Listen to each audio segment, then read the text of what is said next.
जय गुरुदेव, जय गायत्री माता। आगे गुरुदेव जी लिखते हैं कि अचेतन मन की शक्ति असीम है। चेतन बुद्धि संस्थान उसकी तुलना में अत्यंत तुच्छ है।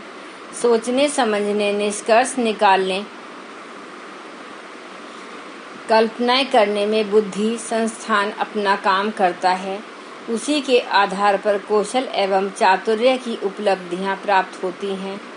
किंतु आश्चर्य यह है कि इतने पर भी कुछ ठोस और स्थिर कार्य कर सकना इस संस्थान के लिए संभव नहीं होता। यहाँ विचारों के आंधी तूफान चलते रहते हैं। वे प्राय विसंगत और कभी-कभी परस्पर विरोधी भी होते हैं। ऐसी दशा में मन स्थिति हवा के झोंकों की तरह उड़ते फिरते रहने वाले पत्ते की तरह होती है। उमंगे पानी के बबूले की तरह उठती, उछलती और बात की बात में ठंडी होती रहती हैं। अधिकांश मनुष्यों की यही स्थिति होती है। कई बार वे ऊंची ऊंची कल्पनाएं करते और योजनाएं बनाते हैं। उत्साह आवेश में कुछ कदम भी आगे बढ़ाते हैं, पर जोश देर तक काम नहीं देता। कुछ ही दिन में शिथिलता आने लगती है और आदर्शवादी योजनाएं ठप हो जाती हैं। जीवन क्रम पुराने ढर्रे की धुरी पर घूमने लगता है। महत्वपूर्ण निर्णयों की प्राय ऐसी ही दुर्गति होती है। उत्कृष्ट जीवन जीने और महत्वपूर्ण काम करने की आकांक्षाएं अनेकों के मन में अनेकों बार उठती हैं, पर वह कल्पना बनकर रह जाती हैं।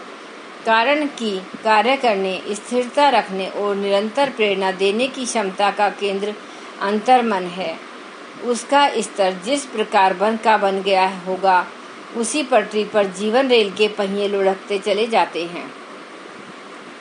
सिंह जब स्वतंत्र होता है तो वन का राजा कहलाता है, किंतु जब वह सर्कस वालों के चंगुल में फंस जाता है तो दुर्बल से रिंग मास्टर के उंगली के इशारे पर उसे नाचना पड़ता है।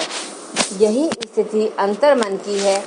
बुद्धि जागृत रहने पर वह दबा रह जाता है, किंतु जैसे ही सोते समय जागृत मस्तिष्क प्रसुप्ति अवस्था में आता है, वैसे ही उसे स्वतंत्र की सांस लेने का अवसर मिल जाता है और स्वेच्छाधारी क्रीड़ा विनोद करने लगता है। यही स्वपन अवस्था है। चूंकि उस समय सभी इंद्रियां सोई पड़ी रहती हैं, इसलिए उनके सहारे जागृत व्यवस्था की तरह अनुभूतियां लेने, देखने और सुनने आदि के बुद्धि संगत एवं वास्तविक अवसर तो नहीं मिल पाते, किंतु मस्तिष्क के क्षेत्र में जो असंख्य कल्पना चित्र छिपे पड़े रहते हैं, उनको खिलौना बनाकर अंतर्मन अपनी बाल क्रीड़ा आरंभ कर देता है। विगत दृश्यों, घटनाओं, स्मृतियां एवं जानकारियों को रंग बिरंगी गेंदें कहा जा सकता है।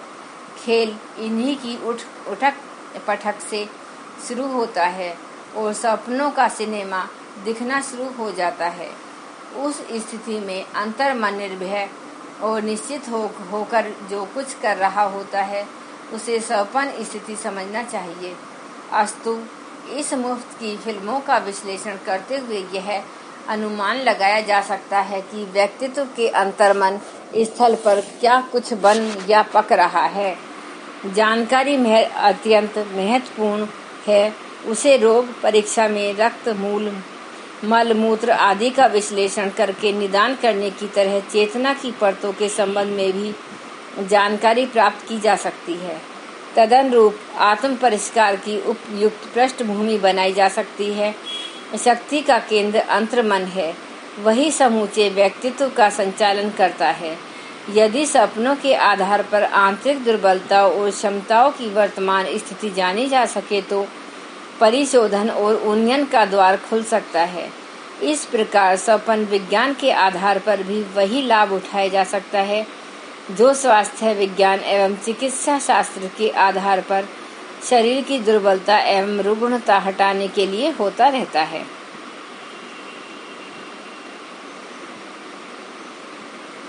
स्वपन अवचेतन का यथार्थ।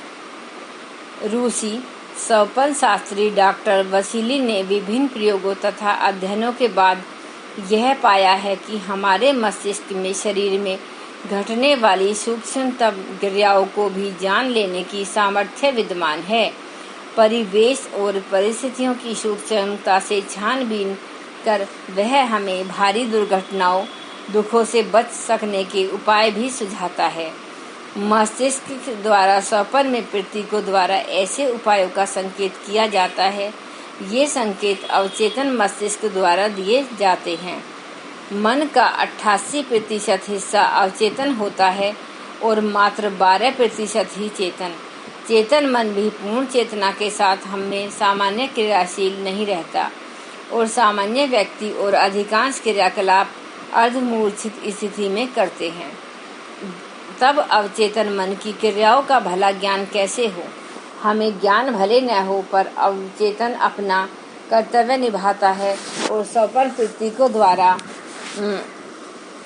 हम तक अपनी जानकारी संप्रेषित करता रहता है। अवचेतन हमारा उदार गुरु है, निर्देशक है। सामान्यतः व्यक्ति तनाव की दशा में होते हैं और विक्षुब्ध विभ्रांत चित्त स्थिति में अपनी मानसिक क्रियाओं के प्रति जागरूक नहीं रह पाते। तनाव की इस दशा में अवचेतन के विश्लेषण का प्रयास आत्मबल छल ही सिद्ध होगा, क्योंकि अवचेतन की क्रिया तो इससे सर्वथा विपरीत है। तनावों दबावों से मुक्ति दिलाने में ही तो अवचेतन की धन्यता है। जब हम अपने ही मन स्ताप से श्रांत क्लांत हो उठते हैं, वह अवचेतन का विशाल वट वृक्ष हमें अपनी शीतल स्निग्ध छाया में समेटकर थपकियां देकर सुला देता है। सचेतन मस्तिष्क पर लगने वाले बौद्धिक संवेदनात्मक आघातों के लिए गहरी निद्रा और स्वप्न श्रृंखलाएं मरहम का कार्य करती हैं, क्योंकि स्वप्नों में अवचेतन क्रियाशील होकर चेतन का विश्राम का अवसर दे देता है और समुचित विश्राम के बाद चेतन मस्तिष्क पुनः स्फूर्ति युक्त हो उठता है। आज के लिए बस इतना ही। एक बार अब गायत्री मंत्र का उच्चारण करते हैं। ओम भूर्भुवः स्वः तत्सवितुर्वरेण्यं भर्गो देवस्य धीमहि धियो यो न प्रचोदयात्। जय गुरुदेव, जय गायत्री।